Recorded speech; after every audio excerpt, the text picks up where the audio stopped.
नमस्कार और राम राम भी सारे आने। कल रात के बिग बॉस 17 के एपिसोड में बर्तन पर मच गई भसड़। सना ने दिखाई अपनी अकड़, मुन्नी और मुन्ना आपस में लिए लड़ और अंकिता ने एक बार फिर से लिया सुशांत सिंह राजपूत का नाम पकड़।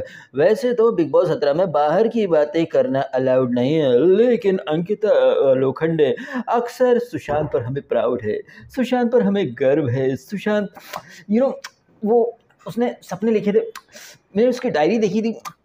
हाँ उसने, हाँ तू कर सकता है, अपने भरोसा रख। तो डियर अंकिता लोखंडे, जो आप ज्ञान दे रही थी करके इसको अभिषेक को कि हार्ड वर्क कर, ये कर वो कर, अभिषेक को थोड़ा ये भी सिखा देती ना कि नेशनल टीवी पर अगर आप ऐसे चीखेंगे चिल्लाएंगे तो बॉलीवुड में कोई ना पूछने वाला। कभी ये जितने भी जो फैंस हैं ना, जो कभी तंबोली के फ़ैन थे, कभी इसके चुबीना के फ़ैन थे, चुबीना के फ़ैन तो भैया उसके सीज़न में कमेंट करते थे मुझे कि उसको तो वो हॉलीवुड जेम्स कैमरून ऑफ़र करने वाला, पेट फुला करके फ़ोटो शूट कर रही है, कभी दिवाली पर पटाखों के खिलाफ या फिर अपने कल्चर के खिलाफ ट्वीट कर रही है। पता नहीं कौन सा लेफ्टिस्ट इकोसिस्टम में शायद उसको जॉब मिल गया होगा।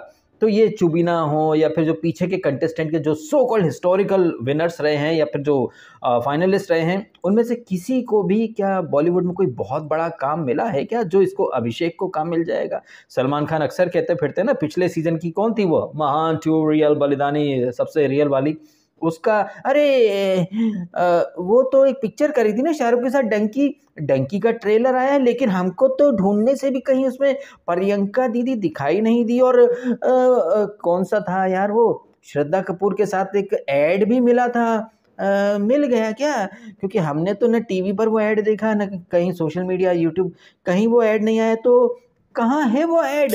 अरे भैया वो ऐड तो तब आएगा ना जब वो ऐड बनेगा। अब बगैर बने ही वो ऐड कैसे दिख जाएगा? और डंकी पिक्चर में प्रियंका चार चौधरी तो तब दिखेंगी ना जब वो उस पिक्चर के अंदर होंगी। जबकि देखिए हकीकत क्या है ना कि ये जो बिग बॉस के जो कंटेस्टेंट रहते हैं ना, अब देखिए बॉलीवुड और टीवी ये मतलब ऐसा कि चोली दामन वाली एक इंडस्ट्री जहाँ पर सब मिले हुए रहते हैं, एक हमाम में सब नंगे हैं। तो बॉलीवुड के जो डायरेक्टर हैं, प्रोड्यूसर हैं, मेकर्स हैं, वो अच्छे से जानते हैं कि फ़िल्मों की पब्लिसिटी कैसे होती है, कैसे हाइप बनाया जाता है। वो हाइप जिसका हकीकत से कहीं कोई वास्ता नहीं होता है। तो वो लोग जो हाइप बनाने के एक्सपर्ट्स हैं, उन्हें तो अच्छे से पता है ना कि बिग बॉस के जो सेलिब्रिटीज़ होते हैं, उनके लिए पीआर कितना हाइप बनाता है। और ऐसे फर्जी हाइप के बूते पिक्चरें तो हिट नहीं हो सकती ना। और वैसे भी फ़िल्मों की जब बात आती है तो वहाँ पर टीवी सीरियल्स के जो बहुत इक्का-दुक्का नाम ही जो हैं, जिन्हें आजकल कोई पूछता है, पूछता भी है, तो बहुत ही छोटा-सा एक रोल मिल जाता है।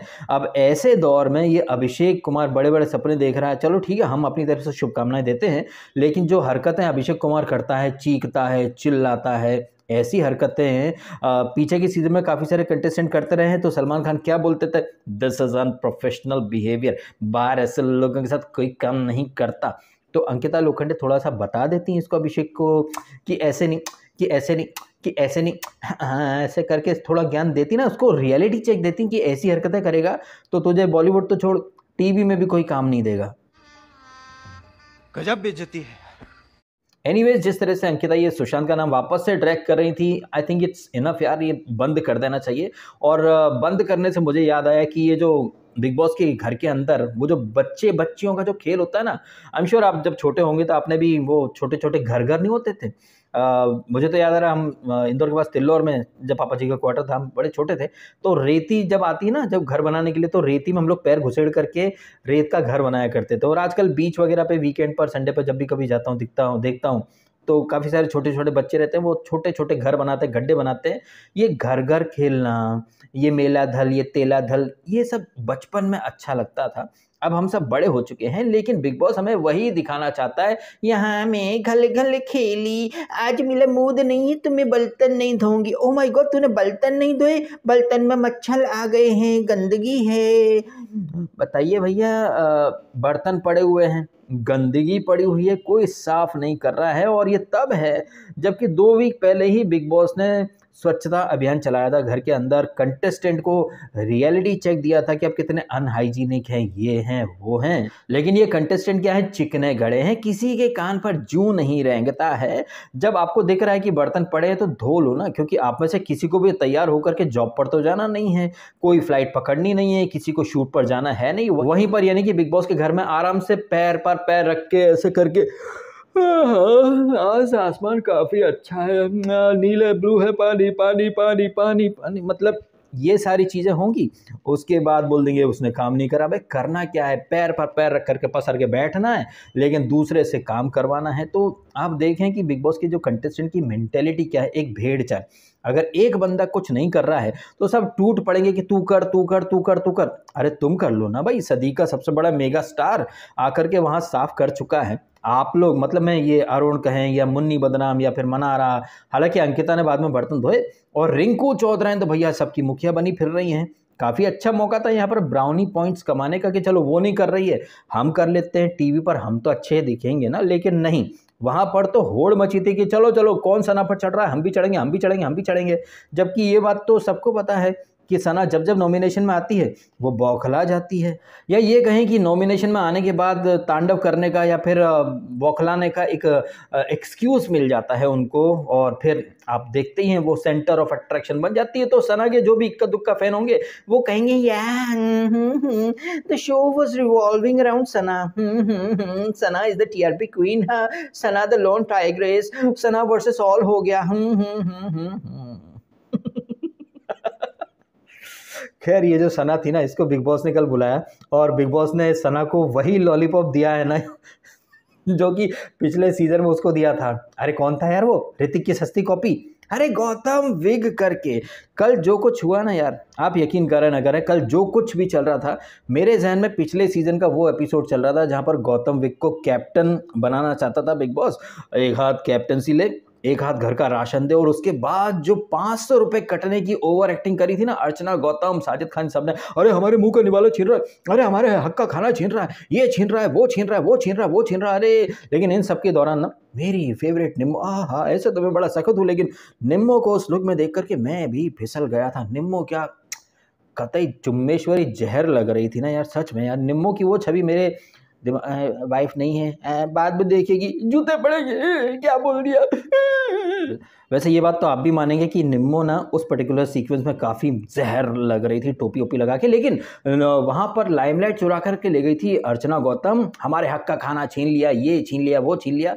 तो उस टाइम पर भी ना मैंने एक पॉइंट हाईलाइट किया था कि ये अर्चना, ये साजिद जो इतना उबाल खा रहे हैं, उबल रहे हैं, जब इन्हें कुछ ऐसी सिचुएशन में डाला जाएगा तो वो भी वही करेंगे। और आपने देखा भी था ना, अर्चना गौतम आई थिंक कौन सी पनिशमेंट वाली कुछ टास्क थी ना, पानी के थपेड़े खाने थे, तो हाय हाय मैं तो कोमल कली हूँ और मेरे तो बुखार आ जाता ठंडे पानी से, बिग बॉस आपका भी बहुत हो रहा, क्या चल रहा क्या चल रहा। मतलब अर्चना की वजह से भी घर में राशन जो था वो बिग बॉस ने खींच लिया था वापस। तब तो अर्चना ने बोला ठीक है 2 दिन में मिल जाएगा, कोई भूखा नहीं मारेगा बिग बॉस। कहने का मेरा मतलब है कि जो हरकत कल बिग बॉस ने करी है, सना के कंधे पर रखकर जो बंदूक चलाई है, ऐसी हरकतें तो यार बिग बॉस के हर सीजन में होती हैं। हर सीजन नहीं तो बिग बॉस 14 के बाद से तो ये एक आम बात हो चुकी है ना, क्योंकि फिजिकल टास्क होना हो गई है बंद। वही घर, वही कमरे, वही राशन, वही बर्तन, वही कन्फेशन रूम, वही डिस्कशन, फिर एक की चाल लगा करके कंटेस्टेंट को बता देना, फिर सारे कंटेस्टेंट भेड़ चाल में चल पड़ते हैं और एक कंटेस्टेंट के ऊपर टूट पड़ते हैं। जबकि देखा जाए, जो कि ईशा ने आई थिंक कहा था कि यार उसने अपने लिए स्टैंड लिया है, तो वो तो सही है, गलत तो है नहीं। तो ये रिंकू चौधरी या मुन्नी बदनाम या विक्की या जितने भी लोग हैं जो कि कल सना को 17 तरह का ज्ञान दे रहे थे, भाई अगर ऐसा ही ऑफर रिंकू चौधरी को मिलता तो वो भी हाथों हाथ लपक लेती, ईशा को मिलता वो भी हाथों हाथ लपक लेती। और हमें भूलना नहीं चाहिए अभी एक दो वीक पहले, क्या पिछले वीक की तो बात है, अगर नील को आप पूरे सीजन के लिए नॉमिनेट कर सकते हो तो हम अनुराग की सजा माफ कर देंगे। तो आपने भी देखा था कि चुटकी बजाते से ही सबने ऑफर कबूल कर लिया था। तो एक चीज आप देखें कि चाहे वो मुन्नी बदनाम हो, मनारा तो खैर सना के सपोर्ट में ही थी, मुन्नी बदनाम हो, भाई वो मुन्नी बदनाम तो इतना घमंड में ओत प्रोत है। बट आश्चर्य की बात है, ये मुन्नी बदनाम इसको अनुराग को बोल रहा था कि तेरा अहंकार, जबकि आपने भी देखा कि बिग बॉस 17 के घर में जिसकी सबसे घटिया बॉडी लैंग्वेज कहें या अहंकारी प्रवृत्ति जिसकी दिखती है ना, वो यही है मुन्नी बदनाम। नंगे धमके दे रहा हूँ, नंगे धमके, सामने तो गोली मारूंगा, ईटा उगाड़ के ले जाऊंगा, नंगे धमके रख देंगे ना तो अच्छा होगा, नंगे धमकी। अबे खुद तो घमंड में ओत प्रोत है ये मुन्नी बदनाम, लेकिन अनुराग से कह रहा था कि भाई तू घमंडी। और आपने कल भी देखा कैसे वो अपनी अंग्रेजी वाली गाली के ऊपर गेट लॉस्ट, ये नहीं करेगी, Vicky training centre, Vicky training centre, Vicky training centre, मंडली पैरोडी, तो घमंड जो है ना वो रिंकू का और मुन्नी बदनाम का तो भर भर के दिख रहा है। अब ये अनुराग क्या कर रहा है वहाँ पर, हैं भांग पी के कहीं सो रहा है क्या? ये पॉइंट हमको बाहर से दिख रहे हैं, उसकी बॉडी लैंग्वेज हमको बाहर से दिख रही है। तो अनुराग के कानों में आंखों में क्या क्या पड़ा हुआ है, उसको ना कुछ सुनाई दे रहा ना दिखाई दे रहा। मैंने कल भी कहा था कि जब ये अंकिता आई थी नॉमिनेट करने के लिए, तो मतलब आप देखें कि कंटेस्टेंट वहाँ पर कितने लॉस्ट वर्ल्ड डायनासोर बन चुके हैं। जबकि टेक्निकली होना तो ये चाहिए कि भाई वहाँ पर, जैसे एक बात अक्सर आप कई सदियों से सुनते आए हैं कि अर्जुन का लक्ष्य क्या था, वो पक्षी की तोते की आँख, ठीक है, या फिर मछली की आँख, वो स्वयंवर के समय या फिर गुरु द्रोण जब परीक्षा लेते हैं तब। उसी तरह ये जो कंटेस्टेंट हैं सबके अलग अलग वहाँ पर उद्देश्य होंगे। कोई वहाँ पर फ़ैन कमाने आया होगा, कोई वहाँ पर डे वन से फिक्स है कि ट्रॉफी कौन लेना आया होगा, तो कोई इंसान अपनी बाहर बनी बनाई जो ऑडियंस है ना उसको और बढ़ाने के लिए आया होगा। वहीं कुछ और कंटेस्टेंट होते हैं वो शायद शो के अंदर रहकर एक्सपोज करने के इरादे से आए हों। मतलब सबके अलग अलग उद्देश्य होते हैं, बट इन सारे उद्देश्यों के बीच में एक जो बेसिक सी चीज़ है ना वो है कॉमन सेंस, जो आपके साथ डे वन से हुआ। कब किसने क्या करा क्या नहीं करा, मैं ये नहीं कह रहा कि भैया वहाँ पर सब अंतर्यामी है, जो पीठ पीछे क्या हो रहा क्या नहीं हो रहा उसका भी पता चल जाए, बट आपकी आंखों के सामने अगर कुछ हो रहा है तो वो पॉइंट तो आपको अपने जहन में रखने चाहिए ना। और जब आप बात कर रहे हैं, आर्ग्यूमेंट कर रहे हैं, तो आपको वो पॉइंट वहाँ पर, ऐसा नहीं कि आप 5 मिनट वेट करें, ये तो इंस्टेंटली आना चाहिए जब मैं रिव्यू कर रहा हूँ। और ऐसा नहीं कि मैं बाद में कर रहा हूँ। मैंने कल भी कहा था ये अनुराग के बारे में कि जब अंकिता ने इसको नॉमिनेट करा था कि तेरी बातों में घमंड दिख रहा है, तो अनुराग को वहीं मौके पर चौका मार देना था, दीदी आप तो रहने ही दो, हैं तुम साले हमारी वजह से दिखते हो, आप तो बात ही मत करो। मतलब कहने का ये है कि एक अवेयरनेस होती है, एक कॉमन सेंस वाली एक चीज़ होती है कि यार इसने ये बोला तो मैं इसका जवाब पहले से तैयार रख लूँ, ताकि फिर बाद में सोचने की ज़रूरत ना पड़े और मौके पर चौका मार दूँ। बट ये फ़िलॉसफ़ी वहाँ पर कम ही दिखाई दे रही है। एनीवे, तो ये जब एपिसोड शुरू होता है तो हम देखते हैं कि भाई अब क्या है कि बिग बॉस ने इन लोगों से वो गद्दे वद्दे छीन लिए हैं ना, तो सब ज़मीन पर सो रहे थे और इतने ये पैम्पर्ड हैं, इतने कोमल कलियां हैं सब के सब। तो अंकिता जो कि रोज डांस करती हैं ऐसे ऐसे करके, बदल गए बिग बॉस करके, अब उनकी पीठ पर वो मसाज कर रहा है बिक्कू। इधर नील पूछता है रिंकू जी आप सोई?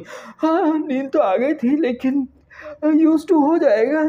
मतलब ऐसा है कि एक दिन ये लोग नीचे सोए कारपेट पर कहें या दरी चटाई बिछाकर, जहाँ पर भी, तो भाई इन लोगों की तो कमर अकड़ गई, इतने कोमल हैं। तो एक तरफ ये सेलेब्स हैं जो कि एक दिन या कुछ घंटे के लिए अगर बिस्तर पर नहीं सोए तो सबकी कमरें अकड़ गई, जबकि कई लोग ऐसे होते हैं जो फुटपाथ पर सोते हैं, सड़कों पर सोते हैं। खेतों में पानी लगने का टाइम आ गया तो लोग किसान जो रहते हैं वो खेत में सो जाते हैं या फिर बैठ जाते हैं किसी पेड़ के नीचे, कुछ तिरपाल डाल लेते हैं, कुछ खटिया डाल लेते हैं बगैर किसी गद्दे के। कई बार तो रात रात भर जगना पड़ता है। कहने का मेरा मतलब है कि बिग बॉस जो है ना वो क्या दिखाना क्या चाहता है। इतने ओवर पैम्पर्ड ये सेलेब्स हैं कि मतलब कुछ घंटे अगर ज़मीन पर सो लिए तो सबके सब मतलब वहाँ पर ऐसी अवस्था में पहुँच गए। और बिग बॉस भी मतलब इन लोगों को चैलेंज करने के बजाय, इन लोगों को और ज़्यादा डिफ़िकल्टीज देने के बजाय, भाई ऐसा है जो कि हम आज देखेंगे, अंकिता अब दिल वाले रूम में जाना चाहती है तो विक्की को नॉमिनेट कर दो, विक्की आप जाना चाहते हो तो आप ये कर लो। मतलब घूम फिर करके लौट के बुद्धू घर को आए। पहले कमरे से बाहर निकालेंगे, फिर कमरे के अंदर जाएंगे, फिर राशन छीन लेंगे, फिर राशन पाओ, फिर राशन चुराओ, फिर राशन छुपाओ, फिर आपको शेयर नहीं करना है। अब हम किचन 2 घंटे खोलेंगे, किचन बंद कर लेंगे, हम राशन छीन लेंगे, आधा राशन देंगे, इसमें गुजारा करो। भाई वही की वही सारी चीज़ें लूप में देख देख कर ना मैं पक चुका हूँ भैया। मैं बिग बॉस को देखता हूँ सिर्फ वो ह्यूमन बिहेवियर कहें, माइंडेड जो टास्क हुआ करती थी, टास्क में जो लोगों की फितरत दिखाई देती थी, मेरा अटेंशन उन चीज़ों पर ज़्यादा रहता है। लेकिन ये राशन आधा है, पूरा राशन दे दो, तुमको पावर देते हैं, तुम अपने लिए स्टैंड लो 2 वीक की, तुमको छुट्टी दे देंगे, ड्यूटी मत करना, तुम आराम करो लेकिन राशन की कुर्बानी कर दो। भाई ये लूप वाली जो चीज़ें जो पीछे के सीज़न में देखी, फिर से देखने का मेरा मन कतई नहीं करता है। एंड ये कुछ ऐसी वजह है ना जिसके कारण मैं एपिसोड देखने का मन ही नहीं करता। कल भी मैंने 15-20 मिनट का एपिसोड देखा, जैसे ही वो सना ने ड्यूटी करने का मना कर दिया सब उसके ऊपर चढ़ पड़े। और प्रोमो तो कटा था मुन्नी, मतलब ये हिंदी की गाली और अंग्रेजी की गाली की लड़ाई के ऊपर, गेट लॉस्ट। और इन सब चीज़ों के ऊपर आपने कैप्शन देखा कल रात के एपिसोड का कि इनकी दोस्ती में पड़ी दरार। अबे कौन सी दरार?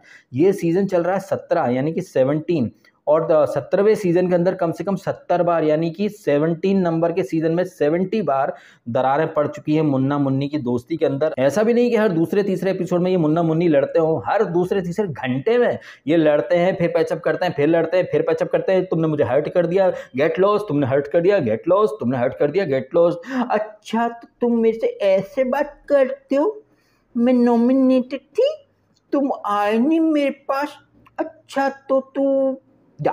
हा, वाह वाह वाह।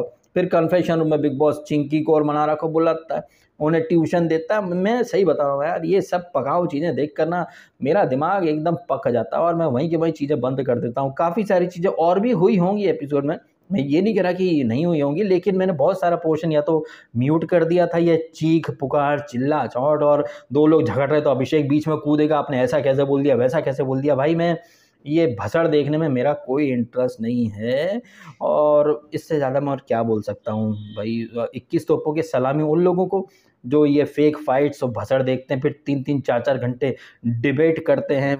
और यही नहीं, ये अभिषेक, चिंकी, समर्थ, इनकी जो एक्टिंग है चलती फिरती हैं, मतलब कोई बच्चा भी देखे ना यार एक बार को इन लोगों को, चिंकी, चिंटू, समर्थ, अभिषेक, इनको तो कोई बच्चा भी कह सकता है कि क्या ओवर एक्टिंग कर रहे हैं, 50 रुपये काटो इनकी ओवर एक्टिंग के। लेकिन उस ओवर एक्टिंग को भी कुछ एक्सपर्ट्स, जिन्हें कि ज़्यादा तादाद में आप लोग देखते हैं ना, जस्ट बिकॉज कि भैया वो वहाँ जा चुके हैं तो आप लोगों को लगता होगा कि वो हमेशा जेन्युइन बातें ही करते होंगे, जबकि एक्चुअली में जिनके पास ज़्यादा सब्सक्राइबर्स हैं उन्हें तो एक रिस्पॉन्सिबिलिटी लेनी चाहिए ऑडियंस का टेस्ट अपग्रेड करने की, ये बताने की कि बिग बॉस के अंदर कितना रियल होता है और कितना मिलावट होता है वहाँ पर। अब ये अभिषेक जैसे चीखता है चिल्लाता है, भाई वो कतई ओवर एक्टिंग करता है, लेकिन उसके बावजूद दोस्तों उसके इमोशन रियल थे दोस्तों, वो जेन्युइन है, बिल्कुल वैसी जैसे वो हर्ट हो गई। फुद्दू फैटरीना को जो लोग क्यूटनेस का झरना बोलते हों, ये अभिषेक की फर्जी एक्टिंग को जो लोग जेन्युइन इमोशन बोलते हों, तो उनको मतलब कितना ही नॉलेज होगा, उन्हें कितनी ही समझ होगी इंसानी फितरत की, ये बात अच्छे से समझ सकते हैं। लेकिन एक भेड़ चाल चलती है वहाँ पर, कुछ पर्टिकुलर कंटेस्टेंट के वो पीआर बन करके बैठ जाते हैं और बस फिर एक अलग ही पीपड़ी वो बजाते रहते हैं, जबकि टेक्निकली उनका ये फ़र्ज़ बनता है कि ऑडियंस को जगाएं कि भैया वो जो वहाँ रो रहे थे वो सब फुटेज के लिए रो रहे थे, वहाँ पर कोई भी रिश्ता जेन्युइन नहीं होता है। कई सारे लोग तो डे वन से प्री प्लान एजेंडा बना करके आते हैं और ये जो कुछ ये राशन बर्तन ये सब कुछ हो रहा है, ये तो आपने पीछे के सीज़न में भी देखा है। तो डियर ऑडियंस, आप अपना कीमती समय उन चीज़ों पर वेस्ट ना करें। आपको भी पता है, सबको पता है कि ये कंटेस्टेंट लड़ते हैं सिर्फ कैमरे में दिखने के लिए और टाइम पास एक्टिविटीज़ चलती रहती हैं। और ऐसी टाइम पास एक्टिविटीज़ को जो लोग 24/7 जो लाइव देखते हैं, मतलब क्या ही बोला जाए उन लोगों के लिए। मेरे से 1.5 घंटे का एपिसोड नहीं देखा जाता पूरा, लोग 24 घंटे वो लाइव फीड देखते फिरते हैं, जबकि लाइव फीड में आधे से ज़्यादा समय तक तो कुछ इंटरेस्टिंग बताया नहीं जाता है। कभी एक कैमरा जो है वो लिविंग रूम में रहता है, वहाँ कोई नहीं है, कोई झाड़ू लगा रहा है, मतलब ये देखना है। ऑडियंस का टेस्ट बद से बदतर होता चला जा रहा है और मुझे लग रहा है कि जैसे हम आज पढ़ते हैं ना कि एक ज़माने में डायनासोर थे, शायद अब से 40-50 साल बाद एक बात हिस्ट्री बुक्स में आ जाए कि आज से 40-50 साल पहले कॉमन सेंस नाम की एक चीज़ एग्जिस्ट करती थी। लेकिन बिग बॉस आया, उसके बाद से लोगों का कॉमन सेंस जो है वो घास चरने चला गया और नदारद हो गया। और इसमें काफ़ी हद तक योगदान रहा सेलिब्रिटीज़ का, उनके पीआर का, उनके डिफेंस का और कुछ एक्स कंटेस्टेंट का, जो कि दुनिया को अलग ही डायरेक्शन में हाँक कर चले गए। और वो लोग जो कि भेड़ चाल में चलने के शौकीन होते हैं, उन लोगों ने अपना दिमाग जो है वो गिरवी रख दिया और इस तरीके से दुनिया में कॉमन सेंस का जो है वो विनाश हो गया। कुछ इक्का तुक्का लोगों में ही कॉमन सेंस पाया जाएगा उस समय और शायद वो लोग फिर वर्ल्ड पर रूल करेंगे, क्योंकि उन्हीं लोगों में थोड़ी सी इंटेलिजेंस बची होगी। अदरवाइज आप खुद देखिए, सिर्फ बिग बॉस के पर्सपेक्टिव से नहीं बोल रहा हूँ, आप देखें इंस्टाग्राम पर लोग चौराहे पर नाच रहे हैं, ट्रेन में नाच रहे हैं, ऊट पटांग हरकतें कर रहे हैं और उन्हें आप देखें मिलियंस में फॉलोअर्स हैं इंस्टाग्राम वगैरह पर। तो लोगों का टेस्ट और लोगों के आईक्यू और कॉमन सेंस पर ना अब मुझे बहुत बहुत डाउट होने लगा है भैया। क्या आपको भी ये फीलिंग आ रही है या नहीं? और जिस तरह से बिग बॉस में कल राशन वाला जो रायता फैला है, ये तो आपने बिग बॉस 16 में भी देखा था। बिग बॉस वहाँ किसी को भूखा तो मरने नहीं देगा भाई। वो कंटेस्टेंट जो कि 10-15 वीक की एमजी लेकर के आए हैं, लेकिन आपने देखा नॉमिनेशन में आते तो कैसे फपक के रोते रहते हैं। तो वो लोग जो कि 10-15 वीक तक बाहर नहीं जाने वाले हैं, उन्हें इतना तो पता है ना कि बिग बॉस वहाँ किसी को भूखा नहीं मरने देगा। ये वो बिग बॉस है जिसने शालीन बनोट के 15-15 ग्राम 15-15 मिनट में चिकन का ध्यान रखा था। तो इन कंटेस्टेंट को भूखा तो नहीं मरने देगा, लेकिन नहीं, वहाँ पर दिखने के लिए, ब्राउनी पॉइंट्स कमाने के लिए सबको वहाँ पर ओवर एक्टिंग करनी थी, सीधी सी बात है। आपका क्या मानना है इन तमाम बातों के बारे में, ये जो बर्तन, भसड़ और ओवर एक्टिंग जो सबने करी है इन सारी चीज़ों के ऊपर? जो भी आपके ओपिनियन हो कमेंट अवश्य करें, और जो बातें मैंने आपके सामने कही हैं, चाहे वो सोशल मीडिया से संबंधित हों या कॉमन सेंस की बातें हों, आप उन बातों से सहमत हैं या असहमत हैं, इसके बारे में भी कमेंट करके अवश्य बताइएगा। और ये भी बताइएगा आप कि जिस तरह से ये घर वालों ने ओवर रिएक्शन दिया है कि हमारा खाना छीन लिया, खाना छीन लिया, और इन सब लोगों में वो खानजादी भी थी जो कि एपिसोड के स्टार्ट में ननद भौजाई खेल रही थी इस ऐश्वर्या के साथ। ये खानजादी ने एक वीक पहले माल्टा चुरा करके रख लिए थे, याद है ना, जब ये बिग बॉस ने हाइजीन के ऊपर लेक्चर दिए थे और पूरा राशन वगैरह सब बिग बॉस ने खींच लिया था। भाई ये राशन तो तब भी खींच लिया था, तब तो खानजादी नहीं बोली कि मेरी गलती की वजह से सबका खाना छिन गया। तो आप देखें कि ये कंटेस्टेंट जो कि सना के ऊपर चढ़ रहे थे, इन सारे कंटेस्टेंट की वजह से कभी ना कभी राशन गया ही है, लेकिन सब बड़े महान बन रहे थे कि देखो हम दूध के धुले हैं सना की वजह से। देखो सना तो है ही अटेंशन सीकर, वो नॉमिनेशन में आती है तो बौखला जाती है, आप लोग उसको भाव क्यों दे रहे हो? आप क्यों उसके पीछे पड़े हो कि भैया बर्तन धो, बर्तन धो, बर्तन धो, बर्तन धो? वो नहीं धो रही, तुम धो लो, वो गलत दिखेगी यार, तुम अच्छे दिखोगे। मतलब देख लीजिए, बच्चे बच्चे की तरह लड़ते हैं, और फिर ये मेकर्स एक्सपेक्ट हमसे करते हैं कि हम ये सारी चीज़ें देखें जो कि हम डे वन से देख रहे हैं। घिसा पिटा घिसा पिटा घिसा पिटा, लूप मोड में वही चीज़ें बिग बॉस 16 वाली यहाँ पर परोस करके रख दी हैं, और बेशर्मी देखिए बिग बॉस की कि हम घिसा पिटा कंटेंट नहीं दिखाते हैं। हट। एंड आपने समय निकाल करके मेरी बातें सुनी, ये वीडियो देखा, आपका बहुत बहुत धन्यवाद। Thank you so much.